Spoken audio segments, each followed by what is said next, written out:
Today's daf we're going to be learning is Bava, Batra, Daf Mem Gimel. We're going to get started at the very bottom of Mem Bet and Bet.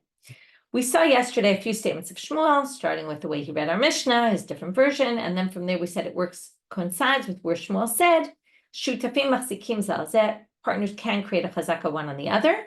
Mi'idim zal zeh, they testify one for the other, and na'asim shomrei sachal zal zeh. And they can be Shomer Sachal when they watch an item for the other. Their level of responsibility is like a Shomer Sachal. So first, today we're going to deal with, we dealt a lot yesterday with the issue of the Chazakah.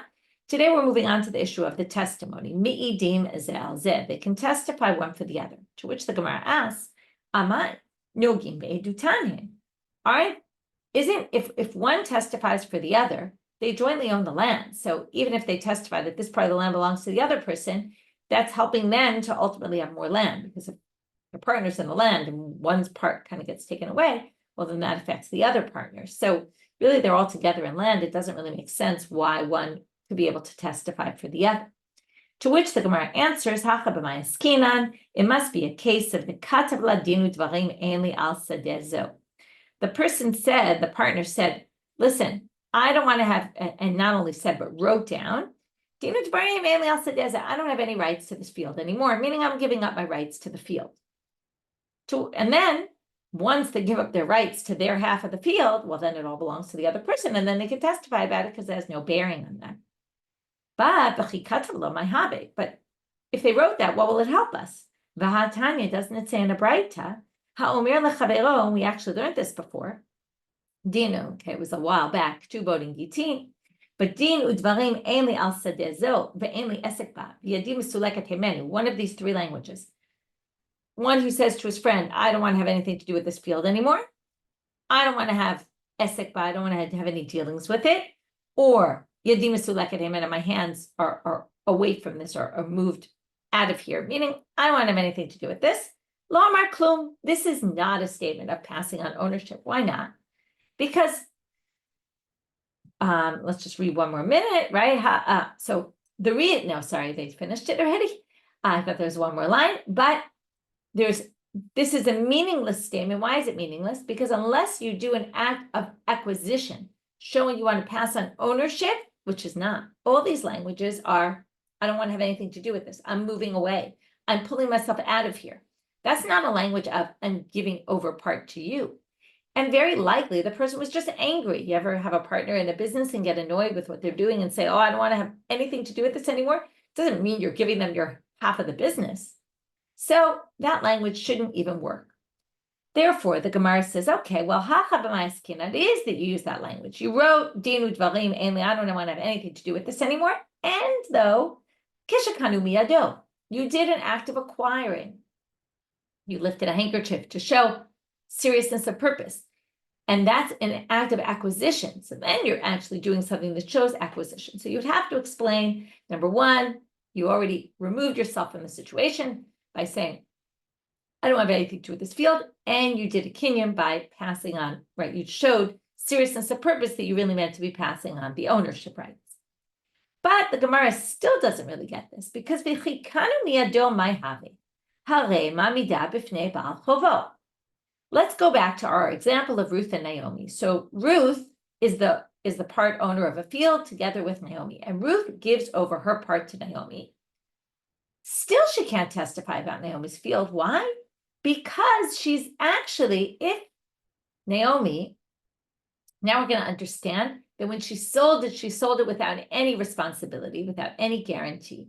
And if she sold it without a guarantee, let's say someone comes over later, we'll call him Yehuda, because later the Gemara is going to give us some names, and Yehuda will be the one. Yehuda comes and claims from Naomi that this land is my land, that you're claiming that you bought it from Ruth. It's mine. Now, if we give the land to Yehuda, and it turns out it was his all along, and it wasn't Ruth's, it's actually not good for Ruth. Why? Because if Ruth sold this land to Naomi without a guarantee, and let's say Ruth has a creditor that wants to collect money from her. When that person comes to collect money from Ruth, Ruth has no money, let's say. What will the creditor do? The creditor will go to Naomi and take the land from Naomi. And that's good for Ruth. Why? If Ruth doesn't have the money and the creditor has no one to collect from, then what's going to happen? What's going to happen is very simple. Okay, let's call him David, the creditor. So if the creditor comes to collect from Ruth, she has no money, and goes to Naomi, and it turns out the field of Ruth's, it wasn't even Ruth's to begin with, and Yehuda takes it. Well, it's in Ruth's best interest to make sure that Naomi keeps that field. Because if David goes to Naomi's field and there's no one to collect from, David's not going to get his loan back, and there's going to be a bad name about Ruth on the street. Her credit rating is going to go down because she didn't pay back a loan in her land. It turns out it wasn't her land, so the creditor couldn't get paid back. So that's not good for her credit rating. So therefore, and since the land was sold without a guarantee, if David seizes the property from Naomi, Ruth doesn't lose out at all. It's actually good for Ruth because her loan gets paid. She gets a cleared name and no loss off her back. So it's actually in her best interest if Yehuda comes and claims the land was his and not Ruth's, who gave it to Naomi, who sold it to Naomi. It's in Ruth's best interest to keep it in Naomi's property, and that doesn't help us at all. That's called Ma'amidah b'fnei Baal Chovo. She's going to be able to keep that land in Naomi's possession in order that there'll be land for the Baal Chov, the creditor, to collect. How do we know that this is a thing, that it's really in her best interest? Somebody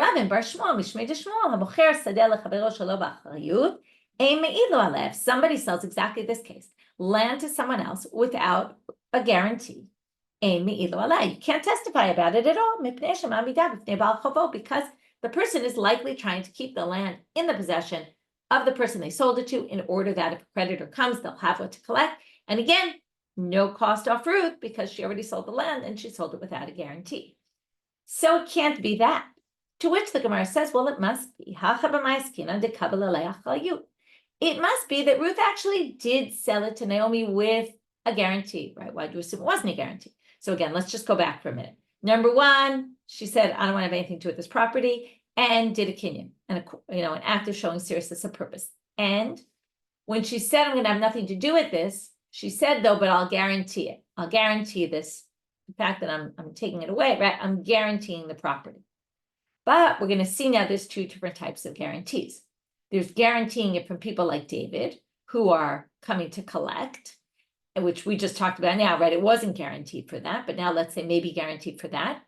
Or guaranteed against, so that's against creditors. There's also a guarantee against people who claim it was never Ruth's land to begin with. So there's two types of guarantees you can give, and they're different, and you might give one and not the other. So let's go through which guarantee we're talking about. Achrayut iman. Inema achrayut alma. If you're talking about general achrayut, meaning from someone claiming the land was never Ruth's to begin with, like a Yehuda coming along and saying, this land is mine. Now, no matter how we play out this case, the case that Ruth is going to testify about is when a guy like Yehuda comes along and says, this land was never Ruth's in the first place. But the question is, which kind of guarantee did Ruth give Naomi? So if Ruth gave Naomi achrayut alma, meaning general achrayut, meaning for someone who claims the land was theirs, koshkim denichale. Of course, it's in Ruth's best interest to keep the land in Naomi because, well, that's obvious.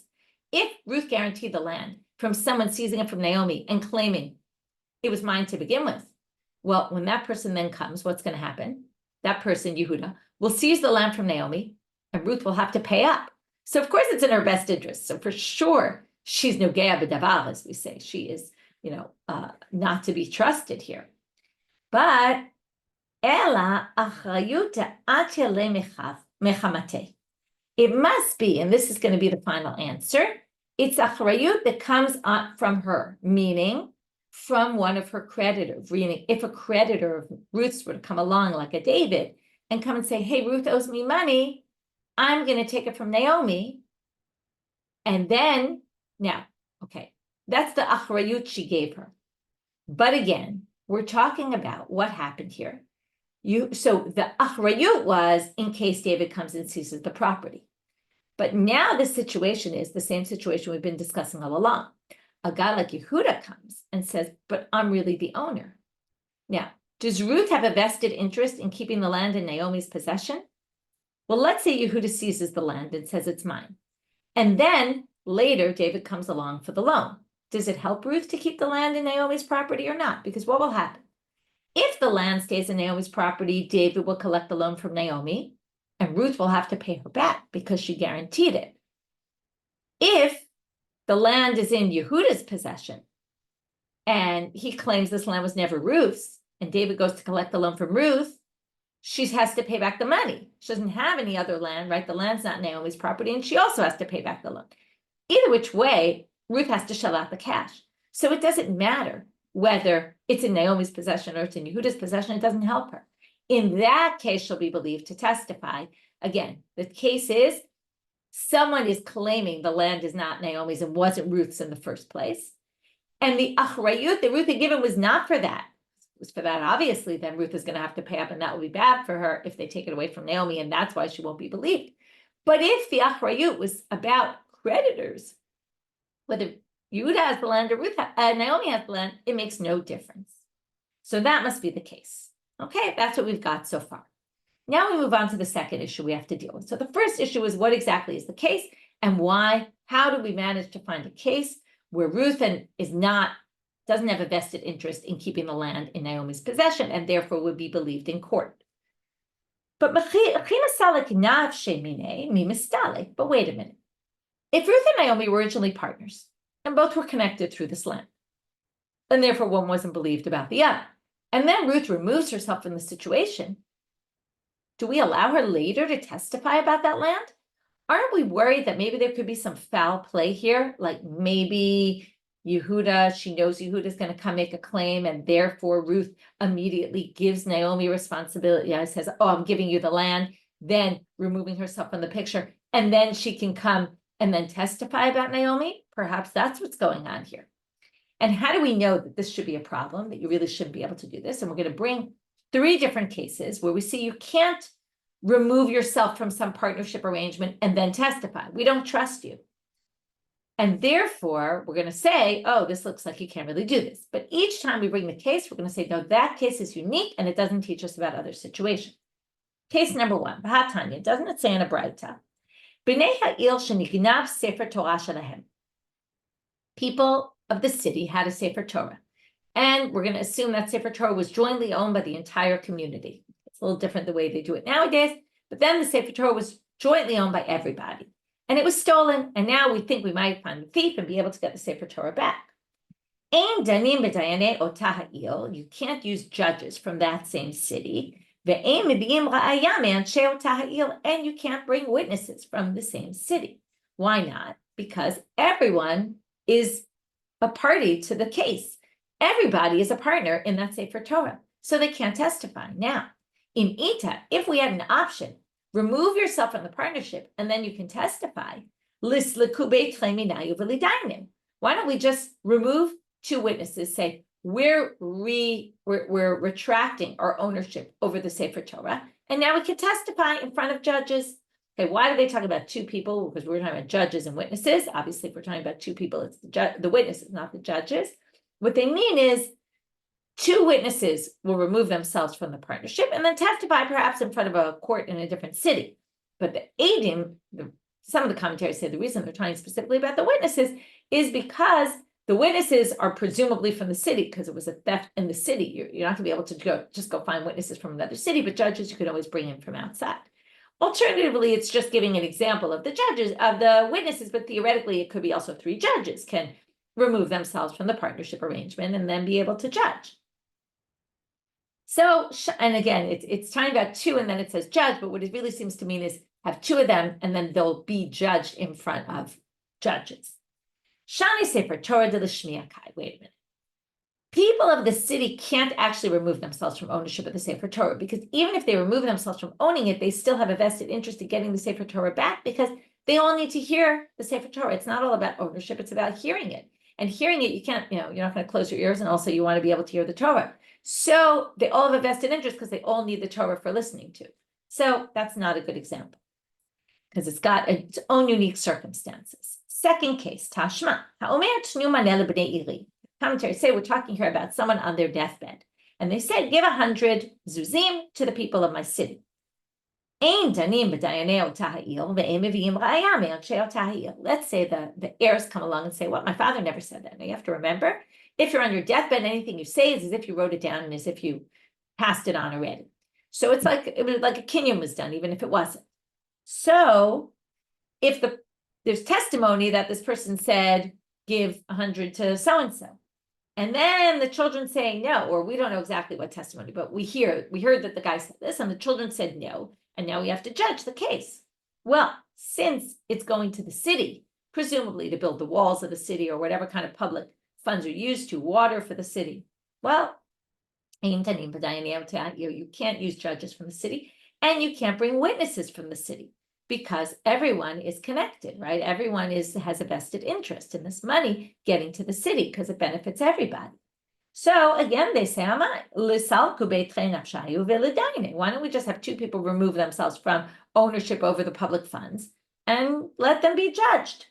They say, no, maybe here they're talking also about a Sefer Torah, which is Lishmiya, as we said, or perhaps some of the commentaries say it's like the Sefer Torah case, because how can you not benefit from the walls of the city? You live in the city, the walls protect you. In other words, anything that's used for public funds, you're benefiting from no matter what, whether you remove yourself from the partnership agreement or not, it doesn't really matter, you're benefiting from any of those things. Next case. Now we get to Tashma, third case. What if the person on their deathbed said, give money to the poor inhabitants of the city? So again, you can't use any of the judges or the witnesses from within the city because they're, again, have a vested interest. Now, what vested interest do they have with poor people? It's not like it was going to them. They're not poor, or maybe they are. So the Tizbara, the poor people are going to get the money, but the Dayanim are disqualified. What do they have anything to do with this? So we're going to have two answers. So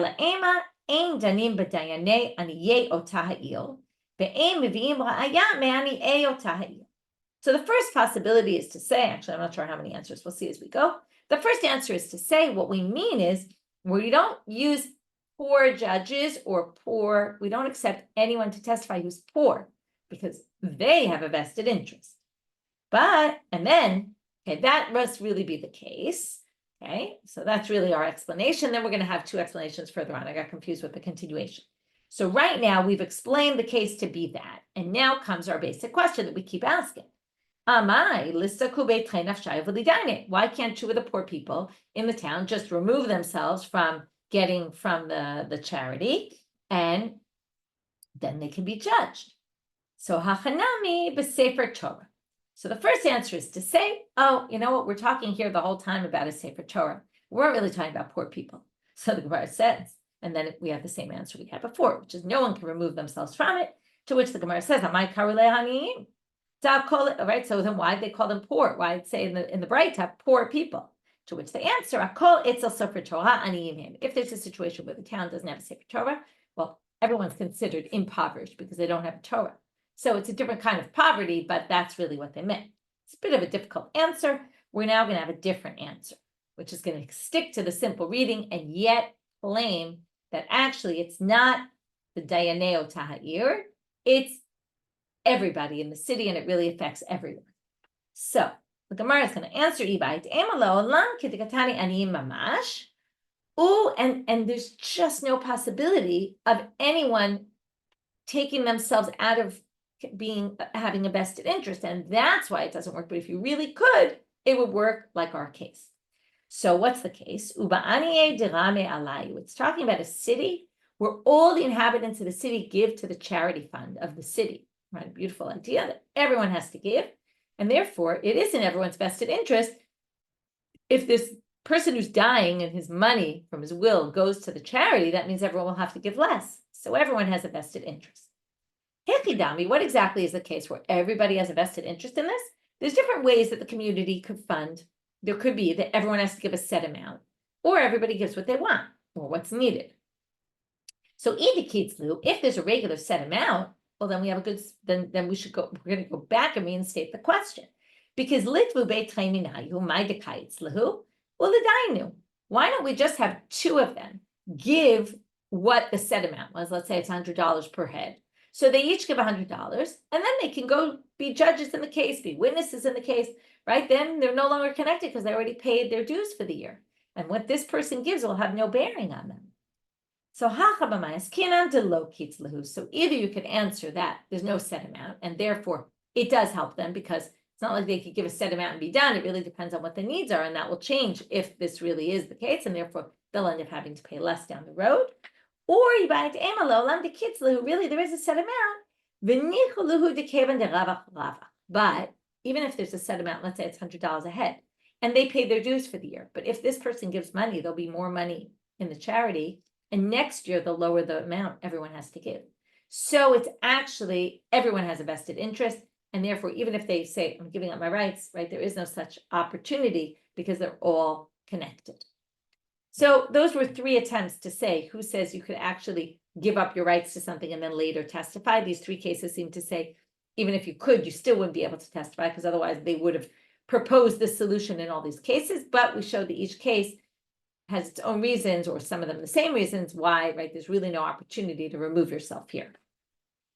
Now we're going to go on to the second part of that statement of Shmuel. V'na'asim shomrei sachar zeh lezeh, and this is going to remind us of a sugya back in Bava Metzia.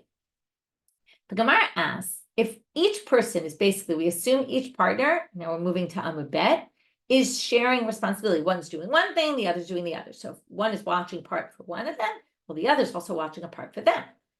And then that's why Shmuel said they're each going to be as if they got paid because one was doing work for the other, as we saw in Bava Metzia, Shmor li v'shmor l'chad. You watch for me, I'll watch for you. It was a Mishnah in Bava Metzia.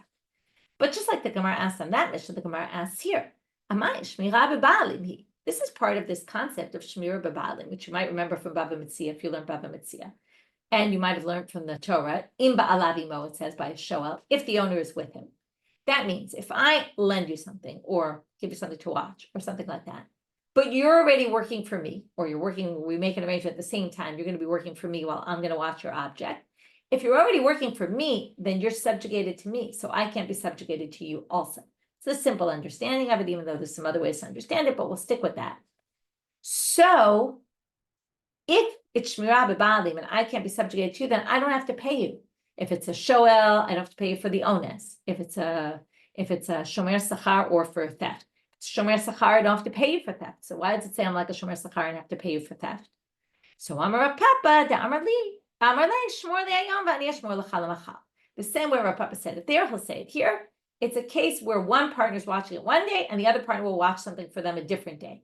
In other words, it's not overlapping. As long as it's not overlapping, that's not called shmirah b'ba'alim. You have to have it that shmirah b'ba'alim kicks in to exempt you if at the time that you're watching it, the other person's already working for you, doing something for you. If you're going to do something for them today, you're going to watch, and tomorrow they'll do something else for you, that's not shmirah b'ba'alim. Tanu Rabbanan. Now we get to another Braita, which we're going to try to figure out what this Braita means and why they distinguish between case 1 and case 2. Machar lo bayit, machar lo sadeh, ein me'id lo aleha. So we're going back to who can testify for who, because now that we finished this long statement of Shmuel, it wasn't so long, but it took a long time to get through every part of it. Now we're going to go on to another case. Somebody sells a house or a field. After they sell it, it's very similar to where we started today. One can no longer testify about that field. Why is that? Well, if I sold you a field with achrayut, let's go back. Ruth sold Naomi a field and said, if somebody claims it from you, right, like Yehuda comes and claims it's his, well, I'll pay you back. So of course, if Yehuda comes and starts arguing with Naomi about who's the owner of the field and claims you bought it from Naomi, but from Ruth, but if Yehuda comes to Naomi and says, that's not your land, and you bought it from someone who didn't even own it. You bought it from Ruth, and Ruth never owned it. It was my land. Of course, Ruth can't testify. If she testifies for Naomi, she's obviously got a vested interest to make sure that the land stays with Naomi, and Ruth doesn't have to pay her back. But machar lo para, if Ruth sold Naomi a cow, or machar lo talit, or a cloak, or then in that case, me'ilo aleha, movable items, she can testify about. Because movable items are not guaranteed from Ruth when she sells them to Naomi. So the Gemara asks, why not? You can actually sell movable items with a guarantee. So why are we assuming the lamb was done with a guarantee and the movables were not? Doesn't make any sense. In other words, we're assuming the cases are parallel. The only difference is movables, land. And the difference of, right, if it was done with achrayut or without achrayut, then that would be, you should have just said land with guarantee versus land without a guarantee. Why are you switching land to movables, and as if it's all the same where it comes to the guarantee. So it doesn't really make sense, because if you sold cow with guarantee, also you wouldn't be able to testify. To which Rav Sheshet has to come up with a creative interpretation. I hope you don't get too confused by the names. That's why I kind of tried to stick with some names that are going to come up later, but we're going to see a bunch of new names here as well. We'll match them up to our Ruth and Naomi also. So Amar Rav Sheshet. Reisha, so Rav Sheshet says it's going to have to be a different kind of case where it actually makes a different land or movables. And let's see. Reuven Gazal Sadeh Shimon. Shimon's going to be a new character that we haven't seen before, but Reuven is going to be Ruth, and Levi is going to be Naomi. Okay, so where it says Reuven, I'm going to use Ruth. Where it says Levi, I'm going to say Levi, and Shimon and Yehuda are going to stay where they are. So Ruth, who's Reuven here, steals a field from Shimon. Okay, Shimon's some other person. We didn't know about him before. She steals a field from Shimon, sells it to Naomi. It's Levi here. So Ruth sells Naomi a stolen field. V'ati Yehuda v'kama arir. Now the thief, Shimon, doesn't come. Why doesn't Shimon come? Because Shimon doesn't have witnesses yet, testimony. Shimon's looking around in the meantime to try to find witnesses that can prove that Shimon owned the land and that it was stolen from him. But in the meantime, someone else entirely comes, Yehuda, and claims that this land is not Ruth's, not Shimon's, and it's certainly not Naomi's, who bought it from Ruth, who stole it from Shimon. So we now have someone else entirely claiming ownership rights. Only at the end I'm going to get to what's different between land and metaltalin. It doesn't say this in the Gemara, but I'll explain. Now, what's the idea here? Delo lizal Shimon la'asid Levi. Now, who can't testify for who? We thought before it was Ruth and Naomi we were talking about. Now we're going to say it's not the one who sold it. When it says machar lo bayit, machar lo sadeh, it's saying if someone sold something that was stolen, the person who it was stolen from can't testify to keep the land in the buyer, right? The buyer who bought it, something stolen property, can't lie to keep it in the buyer's possession. Can't testify to keep it in the buyer's possession when some other party comes to claim ownership. So again, Shimon can't testify about Naomi, that this land that Naomi bought from Ruth should stay with Naomi, against Yehuda, who's claiming this land is his. Why not? Well, it's better for Shimon that the land stay in Naomi's possession. Why? Because Shimon's still trying to get it back, and it'll be easier for Shimon to get the land from Naomi than it will be from Yehuda. And that's why Shimon feels like if Ruth stole it and sold it to Naomi, Ruth stole it from him, sold it to Naomi, I'd rather it be in Naomi's hands, and therefore Shimon's not believed. If, again, the case is that Shimon maybe has lodged a claim in the court, but doesn't have witnesses for it, that this land was stolen, he's not believed to keep the land Naomi's property. Now, we don't really know yet why this is, why it would be better for him, and that's really what the Gemara is going to start asking. Now, what exactly are we expecting Shimon to say? Shimon's going to keep the land Naomi's possession, and Shimon's going to have to say, right, I can prove Naomi's the owner. That's certainly not good for Shimon. If Shimon's going to come and claim that it's Levi's / Naomi's, well, if Shimon somehow comes up with witnesses to prove that the land is Naomi's, well, how on earth, right, that's the best way to get it away from Yehuda, that Yehuda won't be able to take it. How on earth will Shimon later say, oh, by the way, I didn't mean that. I mean, it's mine.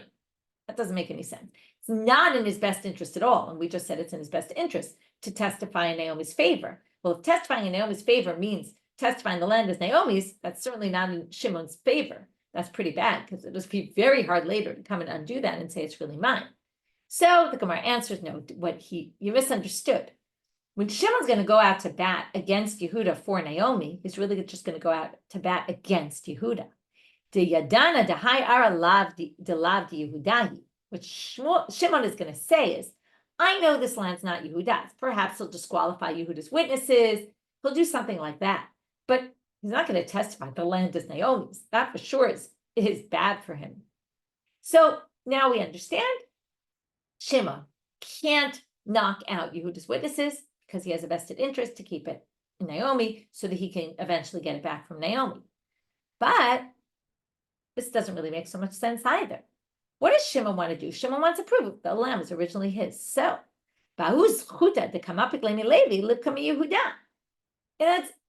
the difference to Shimon? If Shimon later is going to bring proof that this land was his originally, it doesn't really matter whether he can show that Ruth stole it from him and sold it to Naomi, or maybe it's just not Yehuda's.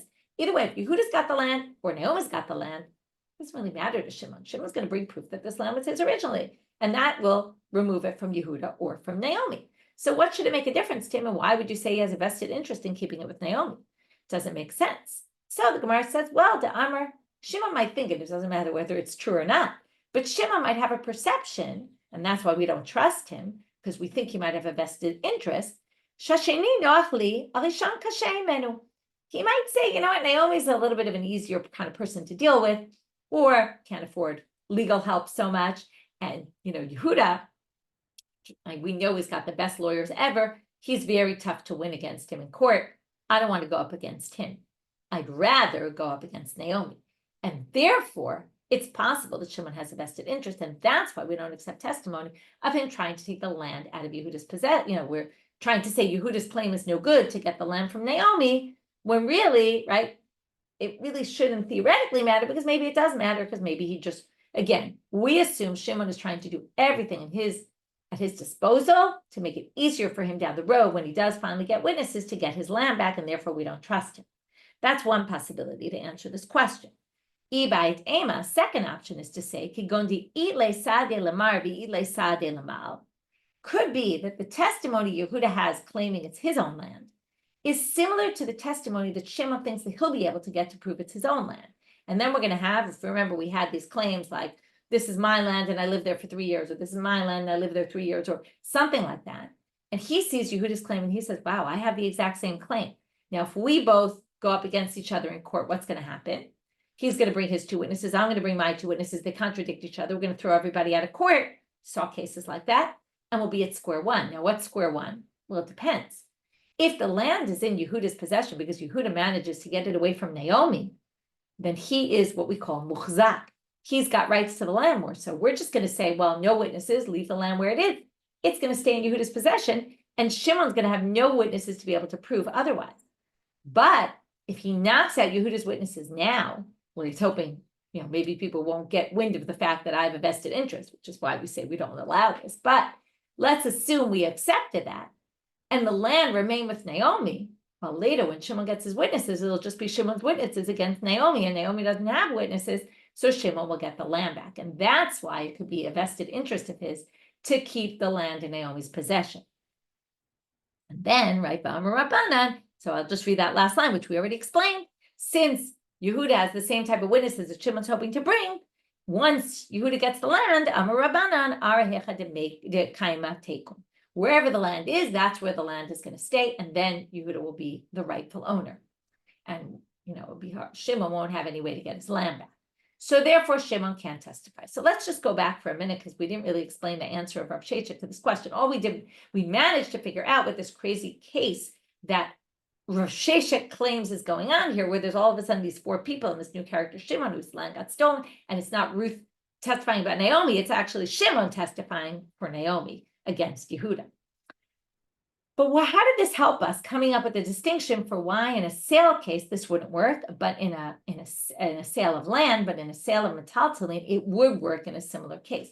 Shimon would be believed to testify about some metaltalin that claims was stolen from him, from Ruth, right? That Ruth stole it and sold it to Naomi.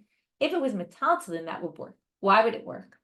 Because metaltalin, if you remember, when somebody steals metaltalin and then sells it to somebody else, there's yeush, despair, meaning Shimon probably said, I'm never getting this back again.